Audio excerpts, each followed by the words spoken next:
Now, for weeks, we've been warning you about the deep state Obama holdover government bureaucrats who are hell-bent on destroying this president, President Trump.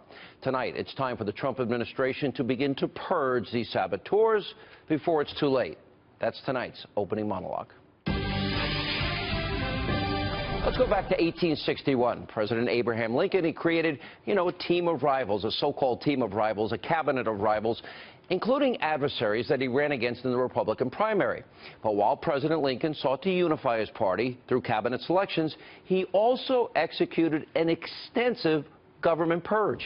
He fired over 75%, nearly 1,200 people out of 1,500 bureaucrats that worked in the executive branch who President Lincoln feared could be disloyal.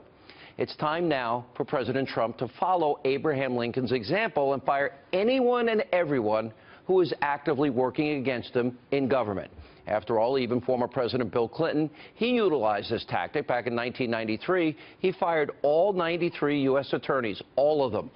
Now, according to conservative reviews, Daniel Horowitz, sacking imposing government employees is best utilized at the start of administration. He writes, quote, Clinton easily fired all 93 U.S. attorneys on day one. Nobody blinked an eye.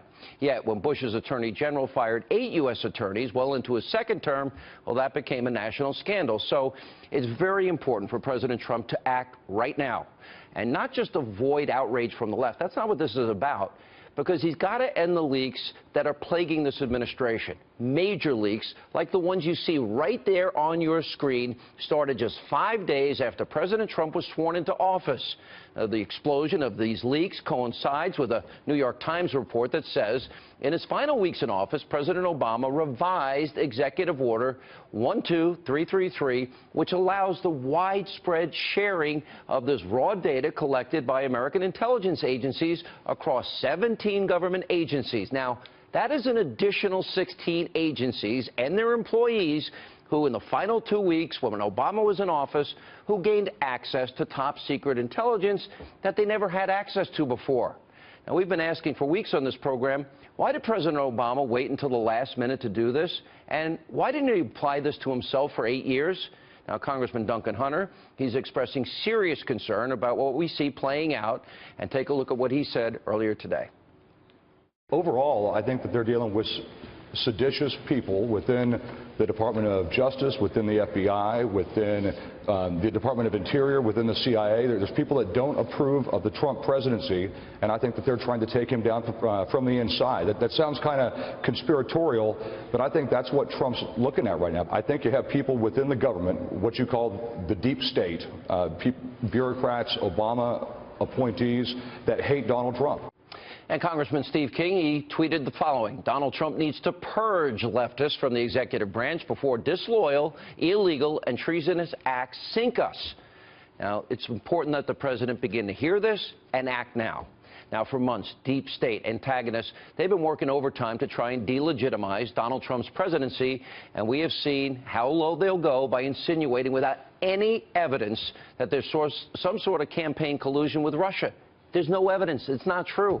And just days ago, WikiLeaks published some very disturbing information about the CIA. According to Julian Assange, CIA operatives are able to access televisions of American citizens, smartphones, other devices, and actually record sound, images, and even encrypted messages on your iPhone or your Android. And that's not all.